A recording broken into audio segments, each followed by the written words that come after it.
Hey everybody, this is Ann and welcome back to Painting Big. Here we are today with our $2 video for the month of March. Hopefully I'm a little ahead of the curve this month. That's my goal.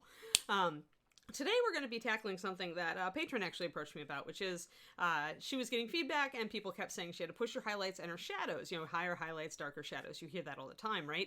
So, but how high and how dark do you push your highlights and shadows? So I decided I would do a video about that to show you the increments that I usually use when I'm doing highlights and shadows, and also to show you the difference between only a couple of stages of highlight and shadow and more. All right, let's get to it. We're actually going to be dealing with our color wheel. We're going to be using that. So if you do not have one, I highly recommend. These are like $2.99 on Amazon. Just put in pocket color wheel or mini color wheel, and you can easily order one. If you're outside of the USA, you should be able to find one somewhere over there. I know I've seen Europeans using them. So I'm certain that there is a source. What you need for this lesson is actually your value scale, which is the grayscale here. On the sides. You can see it starts at 1 with a really light color. It goes up to 5 here, goes over to 6, and then it goes all the way up to value 10, which is 100% black. Notice that white is actually value 0 on this one. Value 1 is actually not pure white, it's at 10%. Now, obviously we're not just going to be painting in shades of gray. Actually, we're going to be using orange today on our friend Lanai, the half-orc monk from my D&D game. But we are going to be comparing these. We're going to bend our color wheel and compare them to our colors, actually. So we're going to use this in that way to figure out how far up and down we're going with our highlights and shadows. So it's an easy way for you guys to get used to assessing the relative value of a color. So I'm going to start out with my base coat here. I decided I really wanted to do like a saffron colored robe, and I wanted to start a little bit darker orange. I decided to mix my orange so that I could easily control, what I added. And I wanted to get kind of a burnt orange, and I didn't want to use something that was really as brown or as pale as burnt orange itself. So I decided I wanted a pretty vibrant orange. I grabbed my dark orange. I wanted to be able to highlight it with an orangey yellow, so I grabbed my lantern yellow. I wanted to give it a little brown, because remember, a burnt orange has a little bit of brown in it, so I reached for my tarnished copper. The other color that you could use that works really well is Harvest Brown. That would be 9200. It is also a very orangey brown. Essentially what you need is an orangey brown. So you could use, these are actually fairly interchangeable. Copper is a little bit more red, and Harvest Brown is a little bit more orange, so either one works. All right, that said, so what I did was this, and then I also, eventually I did reach for my pure white, but that's a ways out. So we're going to start with just these 3. And I mixed my first color, which is this one right here, with 2 drops of each. So I've got this all written down here, 2, 2, 2 base. So that's what Lanai's base is. Now you can start light or dark or middle with your base coat, obviously. You don't have to always start with a middle color for your base coat, and you can use the color wheel this way no matter what you do. So from there, I wanted to mix a highlight and a shadow color, and I decided to go up here. I decided to do a 3-1-1 with my yellow being the 3, because I'm going lighter, right? So I want to go toward my highlight color, and I know I want to get up to yellow for my highlights. So 3-1-1, from 2-2 to 3-1-1. And that gives us a step. You can see the difference between these 2 colors, right?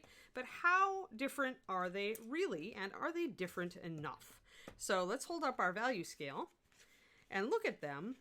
Let's look at our base coat first. You always want to start out with the value of your base coat. And what you're going to do is you're going to hold the rim of this against, kind of bend your little color wheel just a little. You don't want to bend it too dramatically. Just kind of bend it away a little bit and bend this part up a little. So you're kind of making it do that. A clam. It's becoming a clam. And if you hold the edge, do you see how you can see that value 5 is lighter than that base color? Pretty easy to see, right? I always kind of tip it on its edge so I make sure I'm not getting any reflections. So then I'm like, okay, well, it's darker than a 5. Now this is really close. Like you can see that it's a little bit darker than that. But when I put my 7 up, it's 70. That's really close right there. So it's probably a 7. 8 is definitely too dark. I think it's kind of on the mid-grade between a 6 and a 7, but 7 is really close. So I put kind of 6 to 7 on my range there. And keep a little notebook or keep a little sticky note. Do whatever you need to keep notes on this while you're learning. Eventually it will become second nature where you kind of will be able to look at something and say, yeah, that's kind of around a 6. So then when I mixed my highlight, well, how does that measure up? Let's see here. So 6, you can see, it's kind of 6-y. It's kind of 6-y, but no, let's see. Actually, let me mix it up, because sometimes with the oranges, it's very easy for them to kind of fall out of solution a little, and that can change the color. It's been a while since I mixed that one up. You do notice it didn't change much, but now it is noticeably a little bit lighter than that. So I'm going up to 4. 4 is too light. Probably a 4 to 5 then, which is what I've got here. And, you know, you're in that range. So how many steps different are these then? 2 steps, right? Because you've got your 6 up to 4, and you got your 7 up to 5. So really, that's a 2-step change. And that is about where you want to be. 1.5 to 2 steps difference with every step you take. So, okay, let's go down to shadows, because we're going to put 1 highlight and 1 shadow on Lanai, and then we're going to look at it and see how it looks. So with my shadow, I went the other way. I did like 3 of my brown, my tarnished copper or a harvest brown, and I did 1 volcanic, and I did 1 lantern yellow. And I could have maybe dropped the lantern out, but that's what I ended up with. Now, if I look at this, again, we're going to use our little value scale. It is right around somewhere between a 7 and 8. That's only 1 step, right? 6 to 7 to 7, 8. You can kind of see that it's very similar, right? These two are really similar. I would like it to be a little bit darker. Again, you're going for 1.5 to 2 steps on your value scale. Part of that is also because you're thinning your paint, right? And that makes your paint go a little more transparent. Technically, if you were using very thick paint, you could go and graduate by only 1 step each time and get pretty good blending. It would just take you a little bit longer, because instead of jumping up by 2 steps every time, you're jumping up by only 1 step. So you may have to have more steps in there. Going up with thicker paint doesn't mean you get fewer steps, or it just means you do more steps to get to the same place, because your highlight level still needs to go up by 2 stages. But the thicker your paint, the closer together your paints can get, and then they look like they blend. But in order for thick paint to blend convincingly, it does need to be a little bit closer to the previous color than if you're thinning it. So let's put 1 drop of 9199 in here. How did I choose this color? Well, I just mentioned that one of my colors I could have used to darken this and give it a burnt color was 9200, right? Well, what's the shadow of that triad? 9199. So, and I already mentioned that tarnished copper is very close to 9200, so I can use the same shadow for it. That works actually pretty fine. So we're going to throw 1 drop in there. That's going to really drop it, because there's some darker brown oxides and there's a little tiny bit of black in russet brown. And that's going to hit it pretty hard. As you can see, look at that huge step, that 1 drop. Like I already had 5 drops of paint in here, but that russet brown hit it with a hammer. So that's pretty good. That might even be more than 2 steps. Let's look. Let's get our value scale. Do our clam thing. Hold it up so that you can just see the paint edge against it. Okay, so 7 is way too light. 8 is a little bit light. You see that? And that's a little bit dark. So it's essentially an 8-9. So the previous color, the base color, remember, was a 6-7. So 8-9 is exactly 2 steps higher or lower. So that's exactly what we wanted. 2 steps difference. So we're 2 steps different here, and we're 2 steps different here. This is essentially a triad, guys. So there you go. So let's put these on the model and see exactly, now that I've done all my explanation, let's see how they actually look. And then let's judge how they change when we add more highlights. I'm going to grab my little brush today. We've got a lot of little folds to paint. So sometimes I like to shade first. You do want to thin your paint. As I mentioned, the farther apart your paint gets, the little bit more you want to thin it. These are full 2 steps apart, so I do want to add a little bit of water to this. It's probably about a 3-to-1 or a 2-to-1 at this point. If your colors are kind of naturally transparent, and oranges do tend to be that, you may not need to add as much water. Just kind of apply it and see if you can see brush strokes or if you like the effect. Now, if you do thin a lot, obviously that is also going to affect how dark the paint is. Like, you may not get a full strength color of this dark when you put it on if you've thinned it a lot. So do take that into consideration as well. If you're thinning your paint, you may need to apply 2 coats. So I'm going to apply this everywhere there's shadow pretty much. So down here where it dips kind of in her belly, goes kind of under her chest there. I'm probably actually going to make this outer rim a contrasting color. But for now, we're just going to paint it orange. So I'm going to grab this brown color, and you can see already, hopefully, how that brown color is making some details come out. Like it's definitely, you know, making it more evident that this is in shadow. You can kind of just follow the folds here. But we're just going to block in some quick shadows. We're not going to worry about our ceiling or what kind of cloth we're dealing with. We're just going to kind of block in some shadows and highlights so that we can take a look at it. So I decided I'm going to make much of the bottom part of this sleeve. I'm going to put one coat of this shadow over. Notice how, where I'm applying it more thickly, you are getting a difference. Like I painted this brown over this whole sleeve, but I applied it in a couple of coats here. Like I kept brushing it on. It's drying pretty fast too because I'm using very little on my brush and it's a thin paint. But here where I only put one layer over, you can still see that this is darker than this, but it is also lighter than these other folds. So you can do that. If you've thinned your shadow, putting two separate layers of your shadow on to build it up is a nice way to get some blending. So there we go. We're just going to block that in, put a little bit of a shadow up here. Wherever there would be creases in the cloth, wherever the light would not be falling very full strength, just throw some shadow on there. Let's just do that. All right, so there's our shading. We can also just quickly do the leg, just to get some consistency here.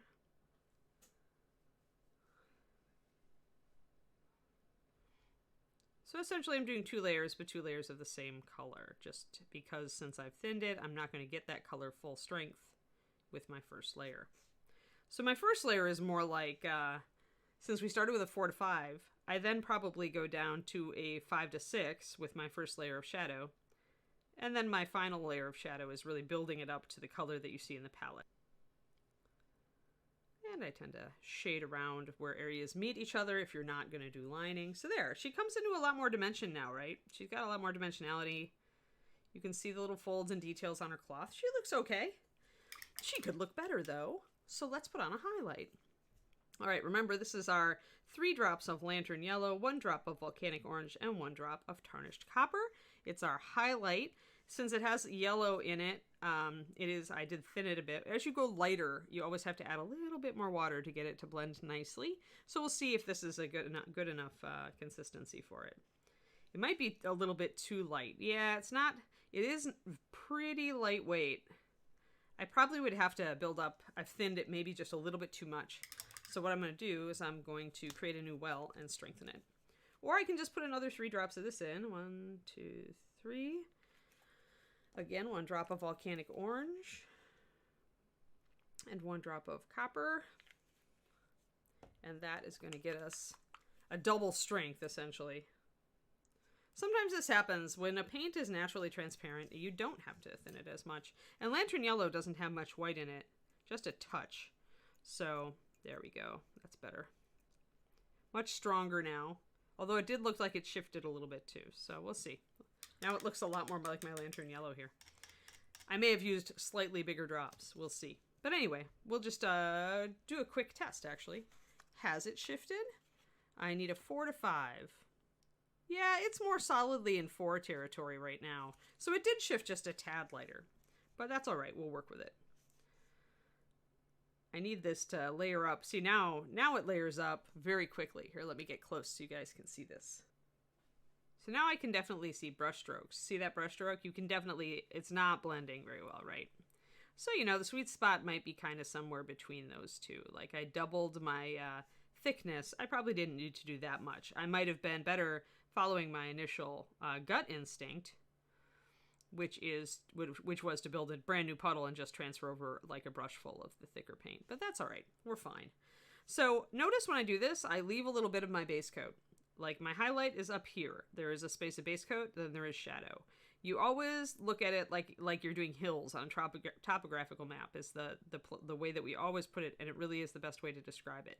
You want your highlight to be up on your higher surfaces that are closer to the light, but you want to leave a nice big part of your base coat in here too, because that's the color you want the model to actually look. So whatever color you want the model to look is what 50% of roughly every fold or every surface should be. Just eyeball it. Your gut will tell you when you've gone maybe a bit too light or too dark with something. I'm just going to quickly block these in, because this is more, we want to see kind of the difference and assess how the highlight makes it look. Notice though, even now, I've just done these areas here and a little bit there. Look at how much more vibrant that is than just this leg that only has shadow on it. In fact, let's just leave that leg there.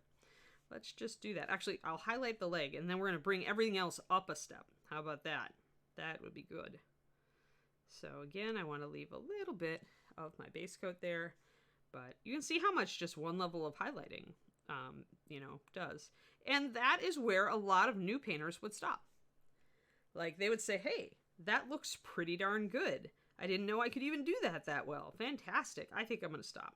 Well, we had a saying in the old days in the mini painting community that when you think it looks good enough to stop, put 2 more highlights on it. And that's what we're going to do so that you guys can see the difference. So if you handed this model to your friends, they would probably say, oh, it's nice, but you could really, you could pop the highlights a bit more, or your shadows could get a little bit darker on this and it would look even better. So then you're like, grrr, I don't know if I believe you. All right, well, let's look at it. I'm going to put a little water in this, just a little though. I don't mind if I don't get really good blends. I just want to show you guys the difference that this can make. So this color, this yellow that I'm going up to here, is a, let's see here. It's 4 drops of Lantern, the yellow that we were using. And then I just took my brush and picked up a brush full of my previous mix to put it in there. Because I didn't want to go straight up to Lantern Yellow. I wanted it to have something in common with the previous layer. This is a trick that you can do if you want things to blend better. And it's a thing that happens naturally if you're using a wet palette, for example. But you have to actually plan it if you're using a well palette. All right, so now we're going to shrink our highlights even more. Remember, we did a certain level of highlighting, but we left some of our base coat. Well, now we're going to put another highlight on, but it's going to be even shrinkier. So our previous highlight here was this long, but now it's just going to be that long. We're going to shrink it down. Just little touches of color. So this is actually the part of highlighting that I love the most. When you get past that first highlighting stage and you are able to start doing more micro highlights, I just totally get off on this little tiny highlight thing. It's the most fun part for me of working on painting models. Base coating is the most tiresome for me. So all right, we're gonna shrink again. We're gonna shrink our highlight. Remember, here we have this highlight about right there, so we're going to make it smaller.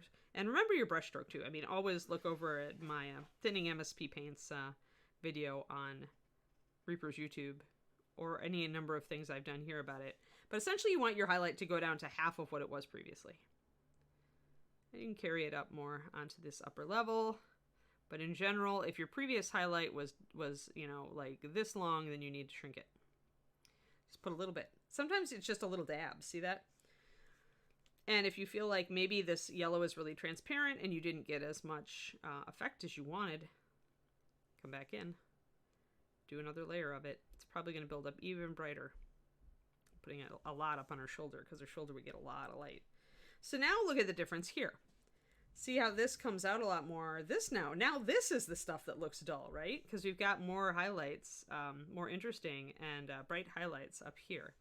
And notice also that I'm not taking that brightest highlight and taking it down here to this fold. I'm really concentrating up here. This fold might catch the light, and I might go back and add a little bit of highlight down here in the scoop. But for now, I'm really concentrating on where's the light actually landing on her. And if I think I've gone a little bit, I could go a little bit lighter up here. I'll actually take my first highlight and just paint it up here. So that even the folds up top are a lighter color, which is how it should be, if you think about it. So,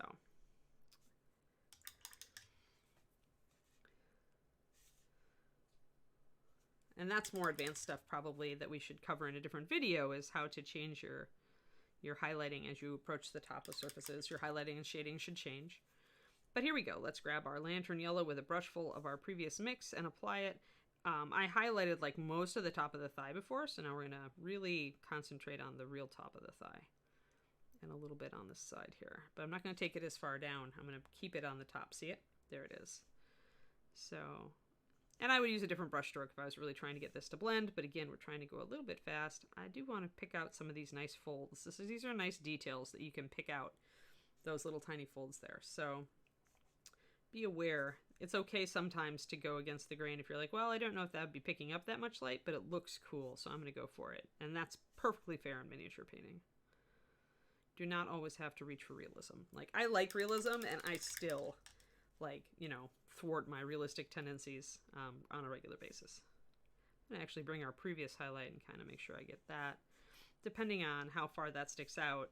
I highlighted that whole fold, so how long am I going to make this little highlight? Just a little bit. I'm just going to put a little bit there at the beginning. There. So anything that sticks out a lot, I'm going to hit a little bit more. So that starts getting a little tight. That, I think, was a little bit too much. If you look at the model and you're like, well, that highlight doesn't make a lot of sense to me, go ahead and knock it back. You can always grab your previous color and blend it in a little bit. It's all good. All comes back to don't sweat it. Just play around, see what makes sense to you. All right, so now that's all starting to come up. Now look how dull this looks. Like we've been applying every time we apply a lot of highlights, notice how dull and lifeless this looks and how much more vibrant that looks.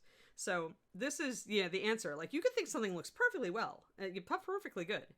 And we all did until we threw another highlight on it and suddenly we like it even more. So, all right, let's do that. And then let's go up to one final highlight and see what difference that makes. The final highlight's going to be pretty darn tiny, but it does make a difference. The other way we could do this, if we wanted to get this many stages, is we could also just take the shadows darker, and we may just do that at the end of this video, because I'm having fun. All right, so this one is going to be a 3-to-1 with our Lantern Yellow and Pure White. And when I put it on my value scale, it's somewhere between a 2 and a 1. Like, it's around between those two. 3 is definitely a bit dark for it. It's actually settled out a little bit. Here we go. There we are. Much more close to, like, somewhere. What we want is too light. It's probably around a 2. So our previous mix was around a 3. So now we're inching up a little bit more. I could go a little lighter with this and really pop the highlights, but this is where I would stop and say, well, how glossy is this cloth? And that's something where, like I said, I'm not going to cover too much about, like, the ceiling, as Sergio calls it, on this video. But on a 28, you have a little bit more flexibility on how high you highlight things, because usually it looks good if you highlight them, you know, at least to a 3, I would say. A 3 or a 2. If you're working with a very light color, you're easily going to go up to Pure White. But if you're working with a middle color like this, 2 to 3. So now we're going to go in and we're just going to put a tiny bit of highlight up here, even smaller than our previous layer. And that's why I love this, because it just tightens up everything.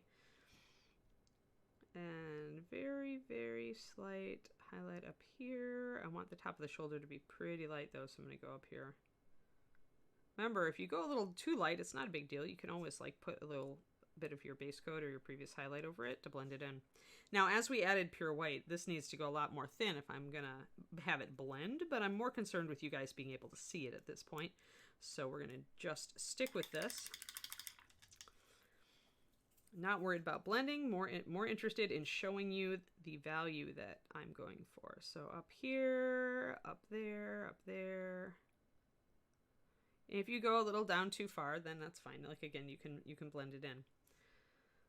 So just little touches of this bright yellow at the top of these folds to make that sleeve come up even a little bit more. So where is it most important to do this sort of highlighting? It is most important to do this sort of highlighting like in places with tight detail or that you want to draw attention to. So it's important to do, like, significant highlighting in the area of the model that you're going to want, that most of the action is in, which is usually the chest, arms, and face. You could not be quite as tight lower down on the body if you want, but I like that highlight there. See how adding white means that you can totally see my brush strokes? So if I want to, I could get my previous color and do a little bit of a blend. And I'm not doing very much, just a little bit. Gonna keep that dark. I'm gonna remember that when I last brought out that fold, it looked too much. So now look at it. So now, once again, this looks more interesting, exciting, and visually cool than that does. But that looked so good a second ago. So this is just, everything is relative on figures, guys. Everything is relative. And so the minute you highlight one place, suddenly you see, oh, there was plenty of room for me to do another highlight there, actually. And it's so small, too. Like, I'm hardly doing more than like a dot or a stripe on some of these areas. But it makes such a big difference. Because the eye likes light. Like, it will be drawn to look for light. So if you put those little tiny, boom, patches, and it gets even hotter when you put a dark line next to that. So if we were to come in and line here, let's try it. Let's actually bring in a darker shadow. We'll David stole my brown liner, so I'm going to just use russet brown. Russet brown maybe with a bit of black to bring it down. We'll see. No, russet should be dark enough, actually. So let's show you guys where that is. Yeah, it is a bit darker. So we'll just put just a little water into it to make it flow better. And then we'll do a quick line. You don't have to line with liners. I mean, you have to put more water in it to make it get to that nice consistency to do thin lines. But so now she's here, and this is probably more like an 8 to 9, right? Because we had kind of a 7 to 8 going on with this color. So this is definitely darker. Let's do a line. Because remember that lining is just very simplified shading, guys. So if I put a line, that counts as another shadow. Boom. Boom. Now look at how tight that looks now, like since we've done that. And over here, we could bring this in right where the leg bends. So that line there, right? Because that's the upper thigh, lower thigh. And that makes it very evident where those folds are that we were painting. And bring that line in there. Maybe wouldn't necessarily need a very thick one there, so if my line got a little thick, I could take my highlight color. Just trim it down. Ta-da. Look at how sharp that looks now. Like, you can see how putting that tight line makes everything get a bit sharper. It also makes your blending look better. Better than it is. So yeah, so how many? Let's count. Let's back up and count. All right, we have gone actually from around an 8 to 9 up to, say, a 2 to 3. So in this particular color, because it's so in the middle, we've run a very large gamut. So like a six level maybe, because 8 to 9 to like 2 to 3 is six value shifts. And that gives us a lot of drama. It gives us dark shadows, it gives us vibrant highlights, and it really makes everything stick out. What I usually tell people is a 5 stage. So like you could have just done this. Or you could do like this to that. And that would work just fine. Back in the old days when I was starting to paint for competition, 5 levels were what I kind of aimed for. So, and each one, remember, is going to go between 1 and 2 value shifts on your color wheel. So I want you all to go home, if you're not already home, or I want you all to go to your painting station and pick up your color wheel if you've got one and get acquainted with your grayscale, because this allows you to judge the difference between your highlights and shadows and mid-tone very easily. And it gives you an idea of if you're not going light or dark enough. Like suddenly if you look at all the paints that you mixed and you thought you were doing 5 levels, but then you realize you only are shifting like 4 values or even 3, then you know that you're not shifting enough, right? So that's kind of a ballpark for you all, and I hope that it makes sense. Thank you very much for watching, and this is Anne signing off.